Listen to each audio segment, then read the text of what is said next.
Canada ਵਿੱਚ ਸਿੱਖ ਆਗੂ ਅਤੇ ਕੈਨੇਡੀਅਨ ਨਾਗਰਿਕ ਹਰਦੀਪ ਸਿੰਘ ਨਿੱਜਰ ਨੂੰ ਭਾਰਤੀ ਸਰਕਾਰ ਵੱਲੋਂ ਕਤਲ ਕਰਨ ਦੇ ਮਾਮਲੇ ਵਿੱਚ ਹੁਣ ਅਮਰੀਕਾ ਦੇ ਕਾਂਗਰਸਮੈਨ ਵੀ ਬੋਲਣੇ ਸ਼ੁਰੂ ਹੋ ਗਏ ਹਨ।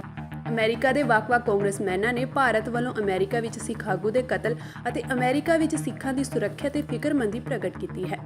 ਅਮਰੀਕਾ ਦੀ ਸੱਤਾਧਾਰੀ ਡੈਮੋਕ੍ਰੈਟਿਕ ਪਾਰਟੀ ਨਾਲ ਸੰਬੰਧਿਤ ਜਿਮ ਕੋਸਟਾ, ਜੋਹਨ ਗ੍ਰੈਮੈਂਡੀ, ਏਰਿਕ ਸਵੈਲਵੇਲ ਨੇ ਇਸ ਸੰਬੰਧੀ ਬਿਆਨ ਜਾਰੀ ਕੀਤੇ ਹਨ।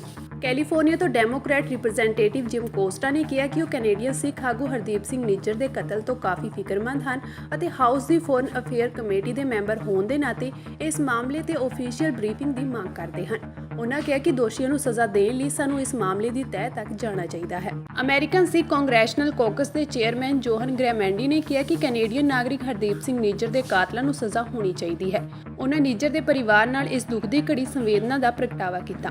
ਏਰਿਕ ਸਵੈਲਵੇਲ ਨੇ ਕਿਹਾ ਕਿ ਨਫ਼ਰਤ ਅਤੇ ਸਿਆਸੀ ਹਿੰਸਾ ਖਿਲਾਫ ਉਹ ਸਿੱਖ ਭਾਈਚਾਰੇ ਦੇ ਨਾਲ ਖੜੇ ਹਨ।